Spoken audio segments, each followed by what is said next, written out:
வணக்கம், good morning, happy morning, wonderful morning.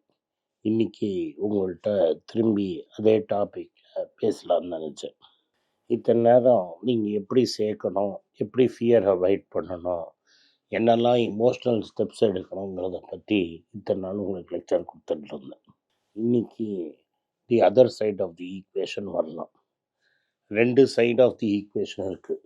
Savings ஒன்று இருக்குது, இன்வெஸ்ட்மெண்ட் ஒன்று இருக்குது. தி சேவிங் சைடை பற்றி இத்தனை நேரம் பேசியிருந்தேன், இன்வெஸ்டிங் சைடை பற்றி பேசியிருந்தேன். இது வரைக்கும் ஸ்பெண்டிங் சைடை பற்றி நான் பேசவே இல்லை.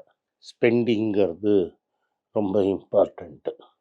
இந்த ஸ்பெண்டிங்கை பற்றி உங்கள்கிட்ட பேசுகிறதுங்கிறது என்னோடய டியூட்டி. அதனால் இன்றைக்கி ஸ்பெண்டிங் பற்றி பேசுகிறேன். நிறைய பேர் ஸ்பெண்டிங்கை பற்றி நிறைய பேசுகிறாங்க. நான் ரொம்ப நாளைக்கு முன்னாடியே பல வீடியோக்கள் போட்டிருக்கிறேன். ஜப்பானீஸ் மெத்தடில் கேகேபு அப்படின்னு ஒன்று இருக்குது. கேகேபுங்கிறது ஒரு 100 வருஷமாக இருக்கிற ஒரு ஜாப்பனீஸ் டூல். இது ஒரு நோட்டு புஸ்தகம். இதை நீங்கள் கம்ப்யூட்டர்லேயும் பண்ணலாம். ஆனால் என்னோடய அட்வைஸு கம்ப்யூட்டரில் பண்ணாதீங்க. கம்ப்யூட்டரில் பண்ணிங்கன்னா எஃபெக்ட்டு கம்ப்ளீட்டாக குறைஞ்சிரும். இதை கையை உடச்சிங்கன்னா நல்லாயிருக்கும். கிளியராக அந்த நோட் புக்கில் ஒரு மாதத்துக்கு என்ன எக்ஸ்பென்ஸு, ஒரு வாரத்துக்கு என்ன எக்ஸ்பென்ஸு, 15 நாளைக்கு என்ன எக்ஸ்பென்ஸுன்னு தனியாக எழுதிடுங்க. அதுக்கப்புறம் ஒரு குவார்ட்டருக்கு என்ன எக்ஸ்பென்ஸு, இன்சூரன்ஸ் ப்ரீமியம் அது மாதிரி வரும். அரை மாதத்துக்கு என்ன எக்ஸ்பென்ஸு, ஒரு வருஷத்துக்கு என்ன எக்ஸ்பென்சஸ் அப்படிங்கிறத தனித்தனியாக பிரித்து எழுதிடுங்க.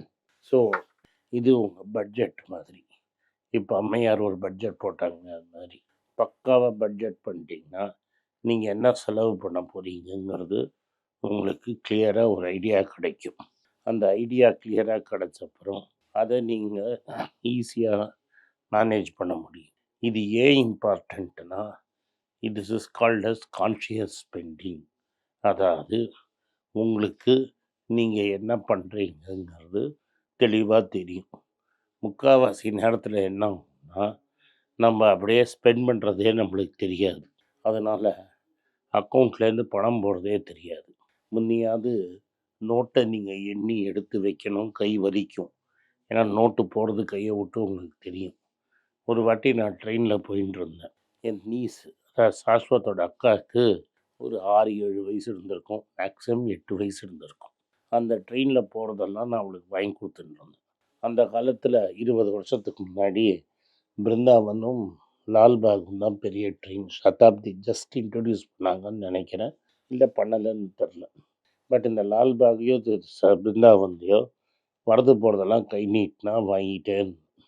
நாங்கள் பெங்களூரில் இறங்கினப்புறம் என் ஒய்ஃப் எங்களை ஸ்டேஷனில் பிக்கப் பண்ண வந்திருந்தாங்க. அப்போ என் நீஸ் அம்மா அவர்கிட்ட சொல்கிறான், மன்னின்னு கூப்பிடுவோம். மன்னி, இந்த மாமாவுக்கு அறிவே இல்லை, 10 போயிட்டே இருந்தது. 10 ரூபா நோட்டு. ஸோ எதை எடுத்தாலும் 10 ரூபாங்கிறத அவளுக்கு வாங்கி கொடுத்துட்டு இருந்தேன். இந்த மாமாட்டேருந்து 10 போயிட்டு இருந்தது அப்படின்னாங்க. பேசிக்லி என்ன சொல்கிறாருன்னா, 10 ரூபாவாக பேக்கெட்லேருந்து எடுத்து கொடுத்துட்டே இருந்தான் மாமான்னு. அது ஏன்னா கையிலேருந்து கேஷ் வெளில போயிட்டு இருந்தது. கையிலேருந்து கேஷ் வெளில போச்ச ஒரு 7 வயசு குழந்தை கூட தெரியுறது நம்ம பணத்தை கரைக்கிறோம். அதனால் இப்போ அந்த லக்ஸுரி கிடையாது. ஏன்னா எல்லாம் நம்ம ஆன்லைனில் பண்ணுறோம். எவ்வளோ பேலன்ஸ் இருக்குதுன்னு தெரியாது.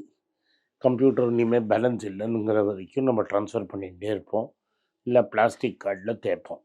இப்போ கிரெடிட் கார்டு அப்படிங்கிற ஒரு மாய மந்திர கார்டு வேறு வந்துடுச்சு. இல்லாத பணத்தை கூட செலவு பண்ணிவிட்டு அதுக்கப்புறம் கட்ட முடியாமல் தவிக்கிற நிலைமையிலையும் நிறைய பேர் இருப்பீங்க. ஸோ இந்த கேகேபுங்கிறது என்ன பண்ணுன்னா, உங்களுக்கு கான்ஷியஸ் ஸ்பெண்டிங், அதாவது என்ன செலவு பண்ண போகிறீங்க அப்படிங்கிறது தெரியும்.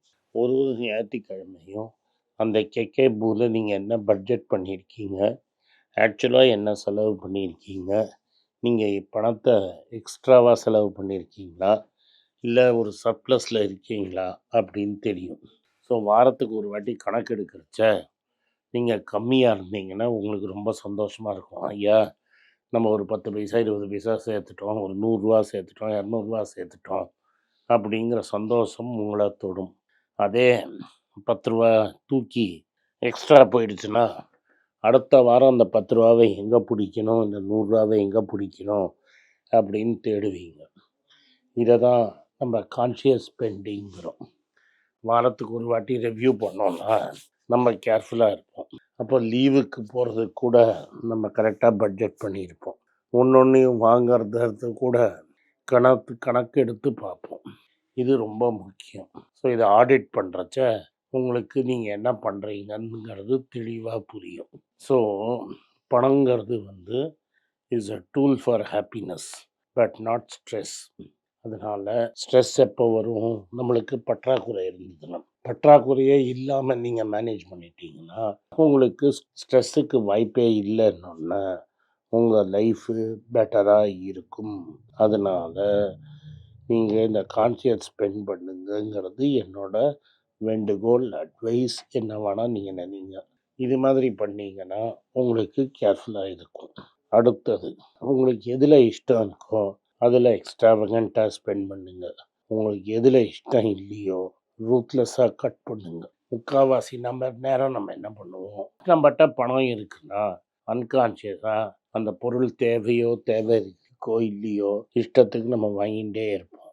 அதெல்லாம் விட்டுட்டு ரூத்லெஸ்ஸாக நீங்கள் கட் பண்ணுங்கன்னா உங்களுக்கு ஆட்டோமேட்டிக்காக பெனிஃபிட் தெரியும். எனக்கு ரொம்ப பிடிச்ச விஷயம் எனக்கு பிடிச்ச விஷயம் புஸ்தகங்கள். அதில் நான் எவ்வளோ செலவு பண்ணுறேன்னு கணக்கே பார்க்க மாட்டேன். அதே மாதிரி படிக்கிறதுக்கு வேணுங்கிற டெக்னாலஜி மேலே செலவை பற்றி கவலையப்பட மாட்டேன். ஏன்னா இது நாலேஜை இன்க்ரீஸ் பண்ணுறது, பின்னாடி நம்மளுக்கு நல்லது. அது மாதிரி பிடித்த விஷயம், பிடிக்காத விஷயம்னு பலங்கள் ஒரு லிஸ்ட்டில் வச்சுருப்பேன். பிடித்த விஷயங்களை நல்லா செலவு பண்ணுவேன், பிடிக்காத விஷயத்த ரூத்லெஸ்ஸாக கட் பண்ணுவேன். அது சம்டைம்ஸ் ஸோ ரூத்லெஸ், என் கூட இருக்கிறவன் என்னை கஞ்சன்னு கூட சொல்லுவான். அதனால் நான் எது வேணும் எது வேண்டாம் அப்படின்னு எனக்கு தெளிவாக தெரியும். வேண்டாததில் 5-10 பைசா கூட நான் செலவு பண்ண மாட்டேன். அதே மாதிரி வாழ்க்கையில் ஸ்பெண்டிங்கை பற்றி கில்ட்டியாக யூஸே கிடையாது. அதுக்கு இன்டென்ஷனல் அப்படிங்கிற வார்த்தையை நான் சொல்லுவேன். அதாவது நிச்சயமாக இதை பண்ண போகிறேன் அப்படின்னு தெரிஞ்சு நீங்கள் செய்யறது தான் இன்டென்ஷனல். ஸோ இதில் நான் ஸ்பெண்ட் பண்ண போகிறேன், அதனால் நான் இதை செலவு பண்ணுவேன் அப்படின்னு தெரிஞ்சு பண்ணுறீங்க. நம்மளுக்கு தெரியாமையே அன்கான்ஷியஸாக நம்ம செலவு பண்ணுறது தான் தப்பு. அது மாதிரி பண்ணோன்னா நீங்கள் கூடிய சீக்கிரம் பணமே இல்லாமல் ஆயிடுவீங்க. கடைசியாக ஒரு இம்பார்ட்டண்ட் பாயிண்ட் சொல்லி முடிச்சுக்கிறேன். இன்றைக்கி பணம் நிறைய இருக்குங்கிறதுனால செலவு நிறைய பண்ணணுன்னு அவசியமே கிடையாது. பணம் நிறைய இருந்ததுன்னா அதனால் செலவையும் நீங்கள் ஏற்றினீங்கன்னா நீங்கள் நிச்சயமாக என்றைக்குமே பணக்காரர் ஆக முடியாது. நீங்கள் பெரிய பணக்காரர் ஆனோன்னா உங்கள் இன்கம் ஏற ஏற உங்கள் எக்ஸ்பென்ஸை நீங்கள் கட் பண்ணணும். அந்த எக்ஸ்பென்ஸை நீங்கள் கட் பண்ண லாங் டேர்மில் உங்களோட ஃபைனான்ஷியல் இன்னும் ஏறிட்டே போகும். பிகாஸ் சர்ப்ளஸாக இருக்கிற பணத்தை நீங்கள் கையில் வச்சுருக்க மாட்டீங்க, செலவு பண்ண போகிறதில்ல. அதை நீங்கள் என்ன பண்ணுவீங்க, அதை இன்வெஸ்ட் பண்ணுவீங்க. அதனால் பி கேர்ஃபுல் அண்ட் எதுக்கு தேவை எது தேவை இல்லை அப்படிங்கிறத தெளிவாக பாருங்கள். தேவையில்லாததில் பணத்தை கோல் விடாதீங்க. இந்த வீடியோ உங்களுக்கு பிடிச்சிருந்ததுன்னா இந்த வீடியோவை லைக் பண்ணுங்கள், எங்கள் சேனலை சப்ஸ்கிரைப் பண்ணுங்கள், பெல் நோட்டிஃபிகேஷன் தட்டுங்க. இந்த வீடியோவை முடிஞ்சால் உங்கள் சொந்தக்காரங்களுக்கும் ஃப்ரெண்ட்ஸுக்கும் அனுப்புங்க. நன்றி, வணக்கம். உங்கள் பேராதரவுக்கு மிக்க நன்றி. நான் டோட்டலாக 5 புஸ்தகங்கள் எழுதியிருக்கிறேன். 3 ஆங்கிலத்தில் எழுதியிருக்கிறேன். அதில் 2 தமிழாக மொழிபெயர்த்துருக்காங்க. ஸோ டோட்டலாக 5 புஸ்தகம் ஆச்சு. இந்த 5 புஸ்தகத்துக்கு ஹார்ட் காப்பி வேணும்னா நீங்கள் கீழே இருக்கிற வாட்ஸ்அப் நம்பருக்கு மெசேஜ் அனுப்பிச்சிங்கன்னா எங்கள் டீம் உங்களை கான்டாக்ட் பண்ணுவாங்க. இந்த 5 புஸ்தகங்களில் 3 புஸ்தகம் கிண்டலில் இருக்குது. அமேசானில் கிண்டலில் வாங்கணும்னு ஃபீல் பண்ணுறவங்க நேராக கிண்டலில் வாங்கிக்கலாம். தமிழ்லேயே யாராவது ஃபைனான்ஸ் நியூஸ் படிக்கணும்னு ஃபீல் பண்ணிங்கன்னா தயவுசெஞ்சு moneypage.com விசிட் பண்ணுங்கள்.